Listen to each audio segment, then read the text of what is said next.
اكلت 5 كيلوات جبن وتحولت فار. وهنا المهم اعبر الشارع السريع. المشكله السيارات كل السريع رادت تدعمني هاي السياره، بس اكو شرفاء يوقفوا لي. وهنا هاي السوبر 82 صداميه قديمه وقفت لي شقد الشريف لعد. وهذا ابو التاهو راد يدعمني لكن قهر علي. وصلت للجهه الثانيه همزين اكو فتحه. بقت المهمه انه اعبر للطريق الثاني. عانيت كلش هوايه. حياتي الجريديه والفارات كلش صعبه، لا تتخيلوها سهله. وهنا وصلت للمرحله هاي الثانيه. جا هذا بالسياره حاولت افوت من قدامه او من جوا. فت من جوا نعم مثل ما تشوفون، لكن ها اكو سيارات ما تشوفني. وقررت اتحول الى طائر اللقلق.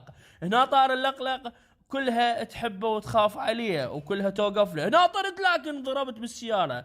قررت اطير بين هذا. جربت شعور الطيران كلش حلو. من كنا صغار كنا نتمنى نكون طيور ونطير ويا هاي الطيور اللي مثل كارتون نيلز، وفعلا تحقق الحلم. وهنا طريت شعور كلش حلو. بس اهم شيء ما تدعمني هاي السيارات